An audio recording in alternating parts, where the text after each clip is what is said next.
Okay, so I just wanted to show you guys really quickly how the chocolate comes. This is the cocoa berry chocolate that I use and recommend pretty much in every video.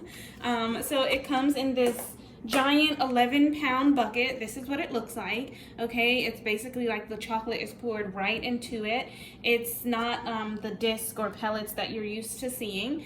I leave it in the bucket until I need it. Usually whenever I do need it, I grab my deli containers and I melt it down in there. You can pour it back into the container if you'd like to store it in there. If you prefer using glass or melting over a bain-marie or double broiler or whatever it is, you can do so. But I just wanted to show you guys how it comes, and that's what we're using today and every day. Okay, let's get started. Okay, so now that you guys are familiar with the chocolate, we have our Oreos. Okay, I like to use double stuffed because why not? All right, we have our Oreo molds. As always, the links to everything will be provided in the description box. And today we're going to be using Color Mill, oil-based colors. Okay, I actually really love these colors. The last video that I did coloring chocolate, we used the sugar art, but I want to show you guys like the difference in these products to color your chocolate instead of using candy melts. So this is actually an oil-based color, works really beautiful in your chocolate, and you know, it doesn't seize, it's not gel-based, which is why, you know, gel-based doesn't work because there's water in it. These are oil-based colors, perfect for chocolate, so you guys can see how it goes. So let's get started.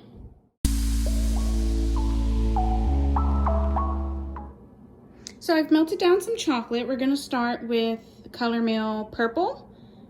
Okay, so you just wanna be careful with the tops. They kind of get a little bit messy. That's the only con about these colors. So I've already taken the seal off. Okay, we're just gonna start with 2 drops. Okay, it's a liquid color, like I said. All right. And I have a little gold plastic knife. We're just gonna stir it in. Okay, whatever color you're trying to achieve, you just want to do a little bit at a time so you don't make it darker than what you intended it to be. Okay, so we're gonna mix it in, add another 2 drops. I'm just aiming for pastels, so see the colors kind of get all over the top, so you'll have to clean your bottles.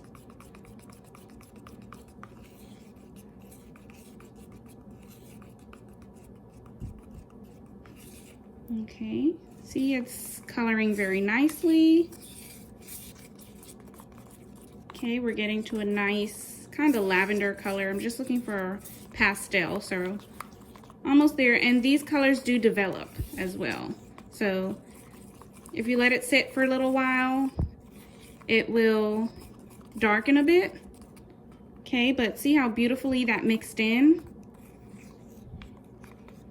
So we'll do that with the other colors as well.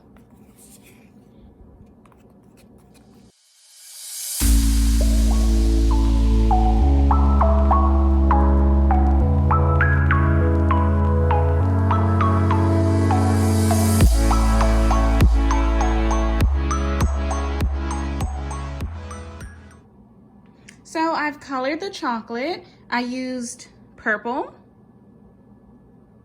I used mint. All right, and I used lemon. And I just wanted some light pastel colors for today, so that's what I achieved. I just added in a couple drops. I love the way that it mixes in. I'm just gonna let it sit for about 10 minutes and then we'll get started on our Oreos. It will develop, so it'll get a little bit darker, but I just wanted it to be fairly light for a pastel ice cream order that I have. Okay, so we'll get started on the Oreos in just a minute. Okay, so making these Oreos are pretty simple. We have our mold. We're going to pour the chocolate into the mold, just a little bit of chocolate. If you want to use a piping bag or spoon or an ice cream scoop, that's fine. I'm literally just pouring it in directly from the container. Okay, and I'm gonna do 2 of each color. Okay.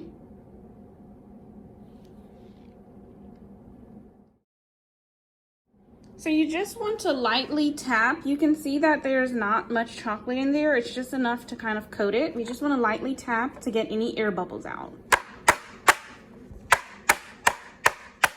And this will just help the chocolate settle, okay?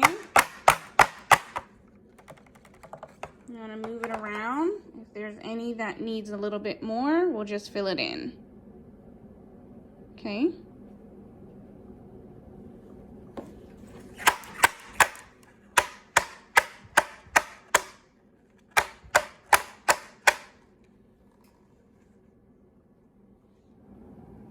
So before your chocolate sets too much, you're gonna take an Oreo, okay, and you're just going to drop it in there. Push it down, but not too much, okay?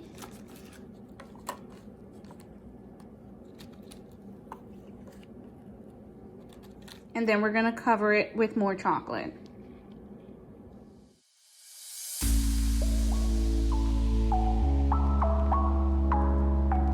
So once we've added in the chocolate to cover the top, we want to lightly tap it again to get any air bubbles out.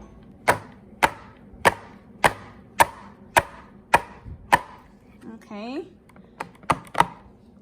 If you need to press down, you can. If you need to add more chocolate, you can. And you also just want to scrape off any extra.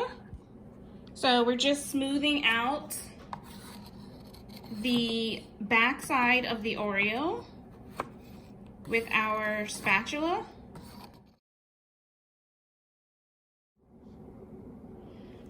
Okay, so I've leveled them off as best as possible. You'll see that it's a little messy. We're working with chocolate, and this is kind of a, you know, chocolate all over the place project, but we leveled them off as best as possible. You'll see also some of the back sides of the Oreos. This doesn't bother me too much, but if it bothers you, you can use regular Oreos. I use double stuffed, as I mentioned before, and they're a little bit taller.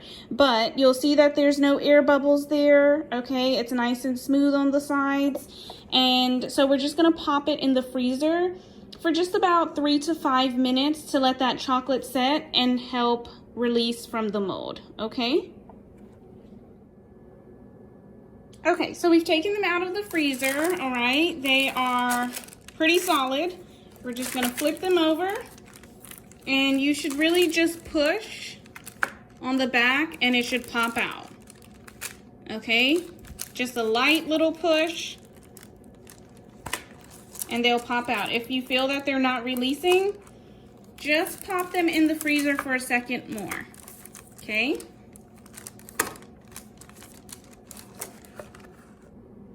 Okay, so our Oreos are done. We popped them out. They look good, okay? Nice and clean, solid. The chocolate color looks great, okay? If you feel like you need to clean up some of the sides, you can just take a knife and trim it, but for the most part it looks pretty good, okay?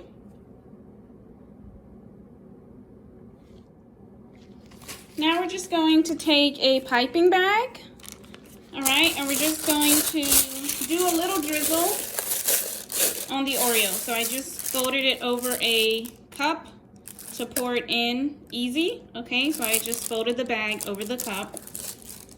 And we're just gonna take our chocolate and pour it into the bag.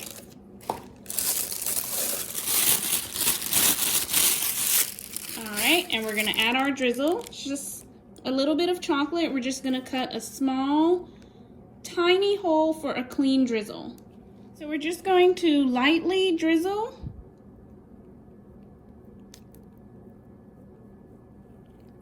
Okay. And we're gonna do that with each one.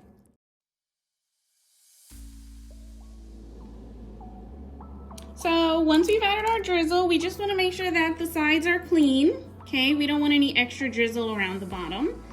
So you can take a knife or just kind of like, you know, trim it around with your hands, okay?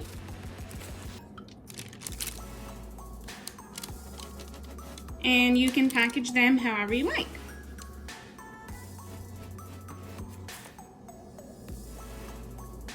So I'm just gonna cut one so you guys can see what it looks like.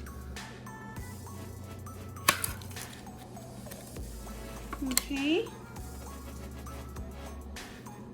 That is the inside, okay? You can see that because it's double stuffed, it takes up a good chunk of the mold. All right, so give it a go and let me know how it works out for you. Hope this helps.